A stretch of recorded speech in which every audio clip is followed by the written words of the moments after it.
Good evening. I'm here with Olivia Zed and with Sarah Dasher. They just graduated from Boston University from the master's program, and they're the winners of the IPR and Page case study competition. So congratulations. Thank you. Their winning case is called Dove, a purpose-driven brand in a crisis of identity. What's with this case? Can you give me just a bit of an overview of what the case was about? Well, if I may, I'm going to briefly correct you. It's Dove, a purpose-driven brand in a crisis of sincerity. And our case is all about a brand that's built around purpose in their communications and their actions, that had accusations of racism in some of their messaging, so that doesn't exactly line up with a purpose-driven brand and they're trying to create beauty equality. And so that's where the crisis part comes in. Right. And Liv might want to add to that too. Yeah, so we really look at this incident. So what happened in 2017 was that Dove released an ad to their US Facebook page, and it was just a 3-second video GIF of a Nigerian model who was taking off her shirt and swifting into a white model who then transitioned into another woman of color. And this ad just went viral, both because the main reason is because what it reminded consumers of was the really troubling history in the soap industry. So this dates back all the way back to the 19th century, where, as you know, we're probably familiar with, which is really racist practices in the industries and really associating cleanliness with white and purity and really just problematic messages. So all of these images sort of harken back to that sort of imagery, which didn't resonate well with consumers. And then we looked at it through the lens of Campaign for Real Beauty, which, as Sarah mentioned, was all about beauty equality, and really things just weren't adding up, and it went viral quickly. And why did you settle on this case? I know that we had couple, I mean, in the past few years, we've had more than 100 submissions. This year, we had also a lot of submissions from all over the country, as well as from other countries. Why did you decide, out of all the cases out there, why did you decide on the Dove case? Well, background first. This wasn't our first case. We actually started with Wynn Casinos, and Steve Wynn, it was a Me Too story. And, you know, and they're actually, Wynn is building a casino currently in Boston, so I think it was sort of top of mind for us in that regard, and for, as women, the Me Too movement. So we started to go down that path, and then we found that the case just didn't have enough meat around it. And I mean, of all the Me Too stories, it just wasn't, I guess, scalable for the purposes of the case study for what we were trying to achieve. And talking about it from a communicator's angle. And so we backed up and we regrouped and we went back to our original list of proposed cases, and I don't even think Dove was on it at the time. No, it wasn't. And I think it was just one of those like late night coffee conversations of Liv and me geeking out about corporate communications, and Dove did come up. I think we were just talking about, you know, ad fails kind of thing, and we both love Dove products, you know, so there was the consumer angle as users of Dove, and as, you know, people who have watched and embraced the Campaign for Real Beauty. And, you know, not only do we use Dove because we like the product, but we use Dove because, like a lot of women, the Campaign for Real Beauty resonated so much with us, and we believed in it. And so this, you know, these incidents, and P.S., this October 2017 incident was the third.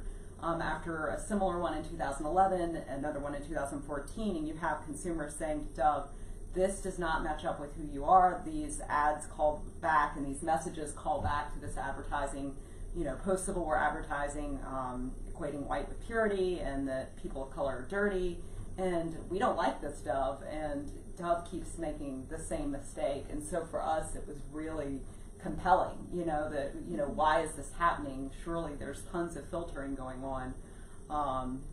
It's sort of a good company and a good brand and a good campaign making some really critical mistakes, and especially at this moment in time. Right, yeah. So just to add to what Sarah was saying,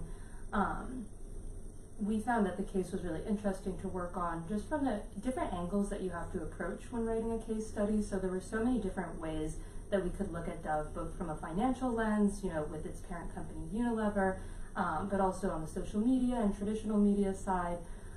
It was just a really interesting case to explore these really nuanced and tricky issues that are becoming increasingly challenging for corporate communicators to navigate, and we're the people who are responsible for knowing what to do in these types of situations, and it was just proved to be a very good case for demonstrating that. And for the people who are watching this that are not too familiar with how Dove responded, so they posted the 3-second ad on their Facebook page. The consumers didn't like it. What happened next? So it took Dove, first, it took them a couple days to respond at all. And there was already, before things went viral, the one individual who actually helped make the case go viral, she had commented on the post, imploring Dove to consider different perspectives and sort of demanding answers, but in a much more low-profile way. In response, we saw a really kind of canned response from what looked like a bot, basically, not really addressing her question. And from there, it really went viral. Maybe you want to talk about that? Yeah, so she was a makeup artist who was an influencer, and she followed Dove's Facebook page, saw the campaign, very quickly posed some very meaningful questions to them, saying, hey, we've kind of seen this before, what's going on? Was there anyone in the room who brought these concerns to your attention? How did you miss this? And she got we don't know for sure that it was a bot, but it seemed very bot-like. And they're like, thanks for choosing our products. Yeah. And, that really poured gasoline on the incident. And that was when she actually screenshotted the original GIF, and it was just, her screenshot showed just the transition of the Nigerian model into the white woman. It eliminated the third shot of the white woman transitioning into the Asian woman, and so you just had this side by side. And then, she shared it, and she shared the comment thread with Dove, and then it, took off on social, and people began putting images from the vintage advertising, the very blatantly racist images, next to the screenshots from the 2017 ad. And I mean, it's, for anyone who doesn't get it just by, seeing it out of context, when you see it in context, it's very clear. And Dove has been shown these images before with their past incidents, right? So, I mean, again, it just, it went viral on social, and traditional media picked it up. I mean, top tier global headlines around the world, high incidence of the use of the word racist side by side with Dove, with Unilever, things that you don't want Tens of thousands happening. of mentions on social media. Yeah, and this is for Campaign for Real Beauty and Beauty Equality, and so, it was a big misstep, in their words, a misstep, and the response. An understatement. Yeah, and the response was kind of nothing for several days, and then even when they did respond, it was your kind of classic non-apology, sorry you feel that way, or sorry you're offended. Yeah, and actually, we should update you. Happily, a week ago, and very well timed to the page seminar.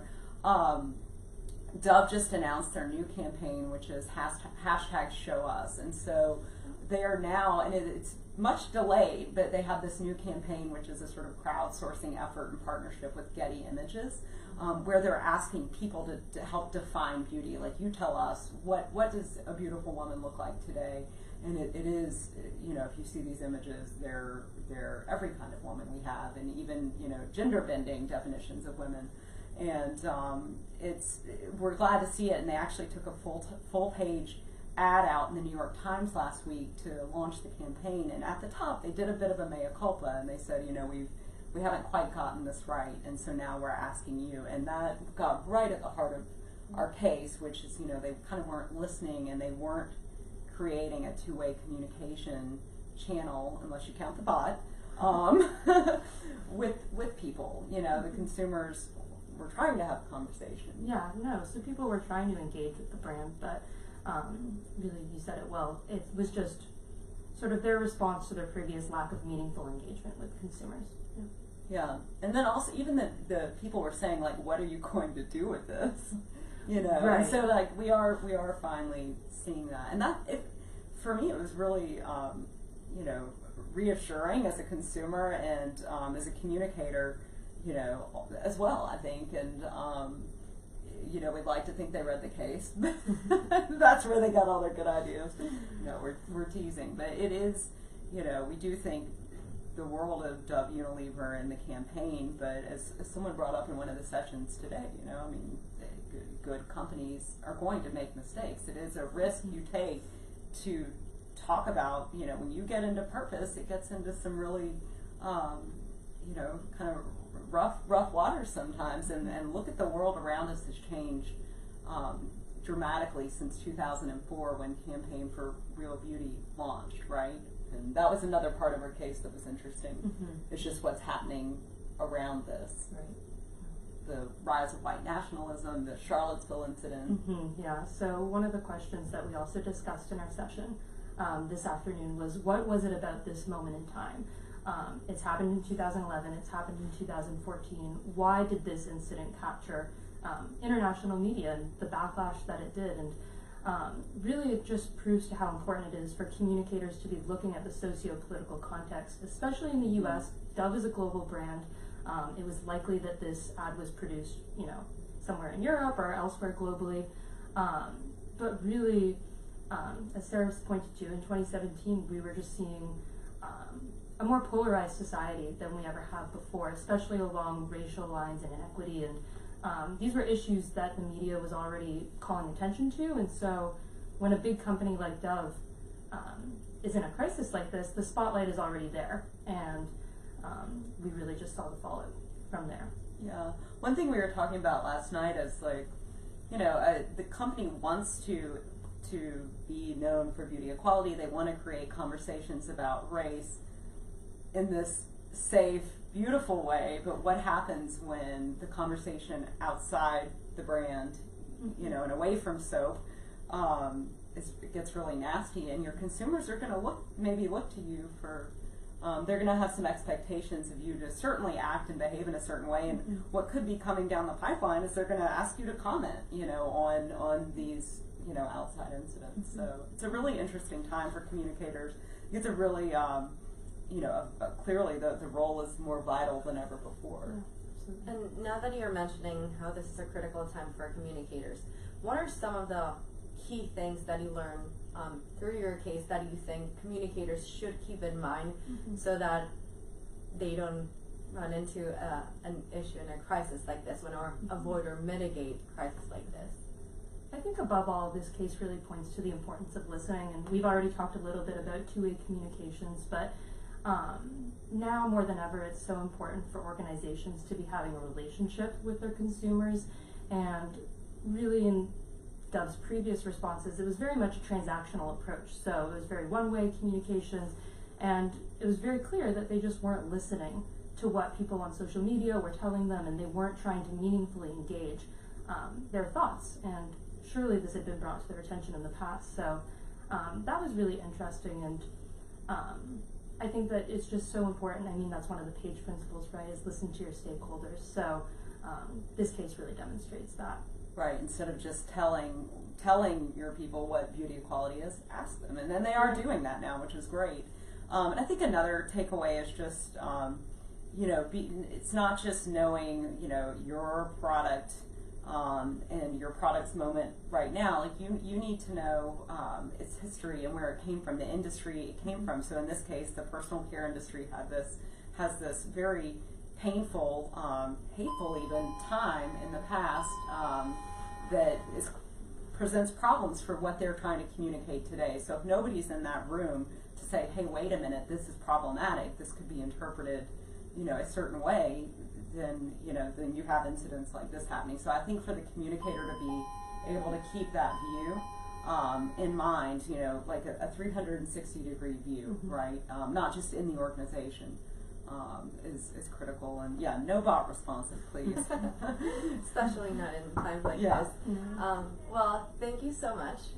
Congrats again. They'll be joining us tonight at our dinner. Well, they'll be receiving their award for this wonderful case study that actually our president, Roger Walton, said that it's actually one of the best cases that he's read. So congratulations again to you and to your advisor, Dr. Don Wright. Thanks, Yeah. Annabelle, Thanks so and much. thanks, Roger.